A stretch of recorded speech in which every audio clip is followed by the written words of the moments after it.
last, the biggest game of the year is nearly upon us.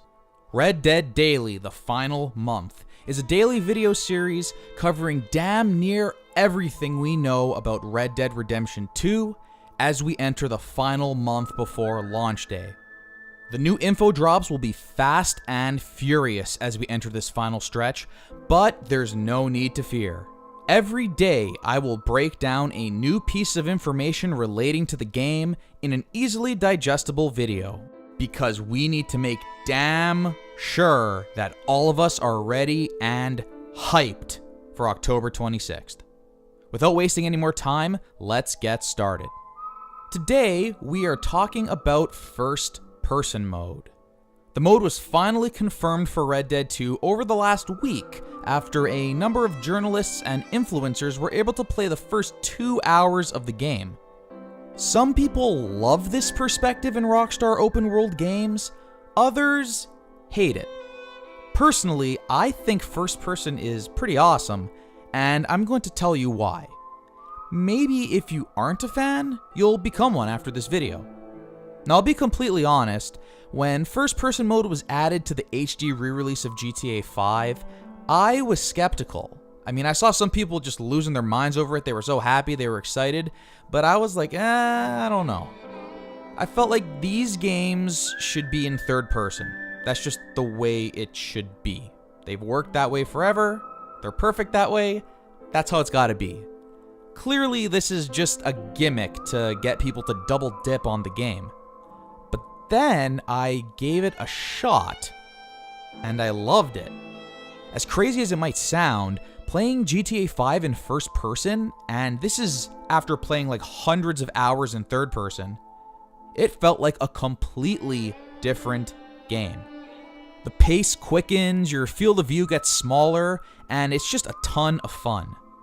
One of the things about first person mode that I don't think many people actually knew was that there were changes to the gameplay in GTA 5 when you changed to first person.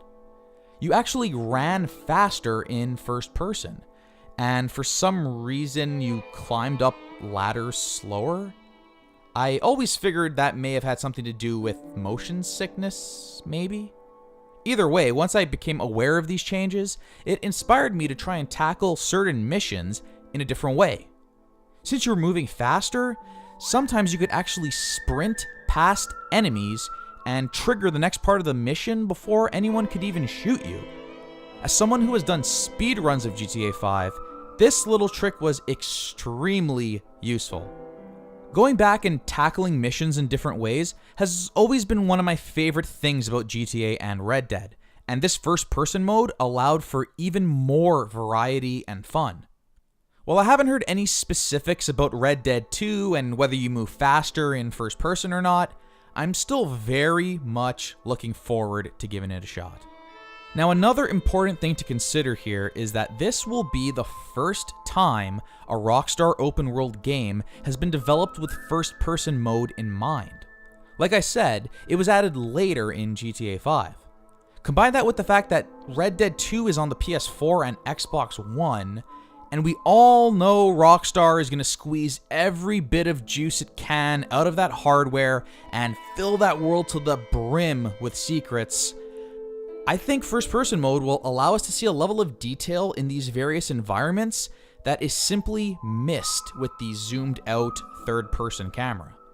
So I highly recommend all of you out there who think first-person sucks in a Rockstar game to just give it a chance. Don't play for like 10 seconds and then change it back because you don't like it. Give it a real chance, because I promise you, it's like playing a whole different game. Friends, it's been 8 years since the last Red Dead game. I am going to play this game to hell and back. Definitely in third person, and then again in first person. Multiple times, let's be honest. If the game offers anywhere near the variety that GTA 5 offered with its first-person mode, then I'm going to be in heaven. Get hype. So, that's about it for today. I'll be back again tomorrow with another video, and again the next day, and the next day. Every day until the launch of Red Dead Redemption 2 on October 26th.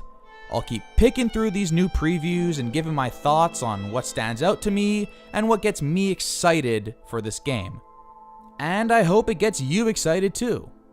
In fact, if you're excited, hit that like button and subscribe to the channel to be notified every time I drop a new video. Thanks so much for watching again, everyone, and take care.